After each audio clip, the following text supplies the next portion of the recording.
What did congressional Republicans who took a stand on principle against the president's stimulus plan think about his call for more fiscal responsibility?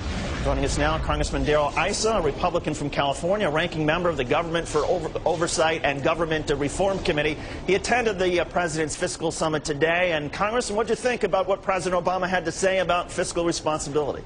Well, we're glad that he's joining the Republican Party. We certainly think that he's on the right track. He's looking at waste, fraud, abuse. He's looking at how we make decisions in procurement. He's looking at cost overruns. So I think we applaud that. I think we applaud that on a bipartisan basis. These are things that these good government items that need to be worked on aggressively by every administration, and particularly after the run-up in contractors during the Iraq and Afghan war. There's a time to re-rationalize our workforce. All of that is a plus. Unfortunately, we did get a little bit of less than good answers, particularly on the president's statement that he was going to cut the deficit in half over in his first term. Which deficit? He's using a figure of over $1 trillion. He's not using the base budget figure, but rather using these one-time bailout and stimulus as part of the deficit. I think that's pretty disingenuous. Well, but Congressman, wasn't it disingenuous of the Republicans and the Bush administration to not include the price of the Iraq war in the budget figures? I'm absolutely in agreement that we never should have been doing beyond the first one these so-called emergency supplementals. I've felt they were wrong all along. I've spoken against the fact that the supplementals turned into two pots of request, with people actually deciding in advance how much they were going to put into each of them, as though it was two opportunities. You're absolutely right. But when you look at a deficit, you look at one-time expenses, we know those are going away. There is a peace dividend if we're able to get out of Iraq. Afghanistan has to be viewed as a long-term commitment as of right now that's going to cost us.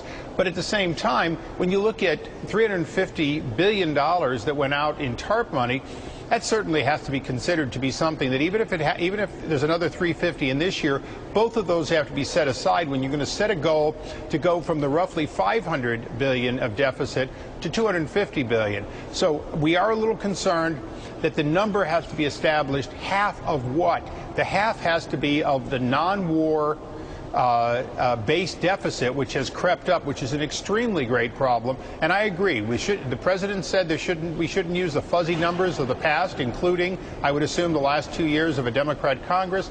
And I agree with him, and I hope we all agree on good common sense numbers that the American people can believe in. Well, the president was asked this afternoon, and he took a question from one of your Republican colleagues who asked for more bipartisanship, and here was the president's answer. Watch. On the one hand, the majority has to be inclusive. On the other hand, the minority has to be constructive. What you should see, I think, is the majority saying, what are your ideas? The minority's got to then come up with those ideas and not just want to blow the thing up. Congressman, is the Republican Party ready to be constructive as opposed to destructive? Well, the president reached out to us, and we responded in a constructive fashion on committee after committee activity here today. Many of those thoughts were put into the president's statements at the wrap-up.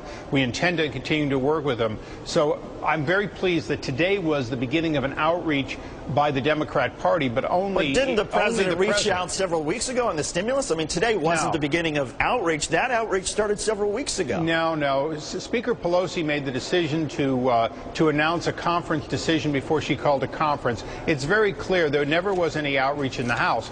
The Senate I can't speak for, but in the House, Speaker Pelosi made a decision she could deliver the president a bill that they liked with all their pork in it, they being the House Democrats.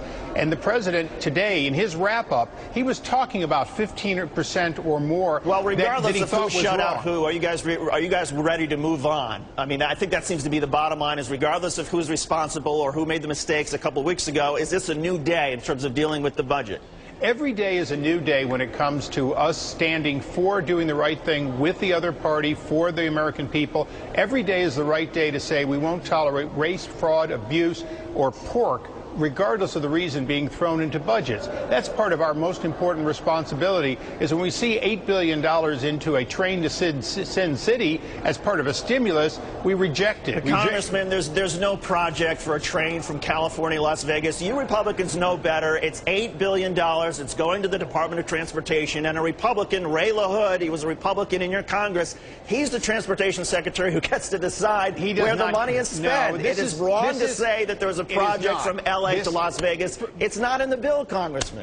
Look, the MagLift $2 billion plus up to that $6 billion that was already in showed up in conference. We very much know this is Harry Reid's pork project. Well, that's different than saying that it's in the bill. It is not in the bill. Now, whether this is to help Harry Reid, we can argue about that, but it's incorrect to say that there was this project to Sin City. In any case, Congressman, we love having you on the show. We appreciate you coming on. Congressman Darrell Issa.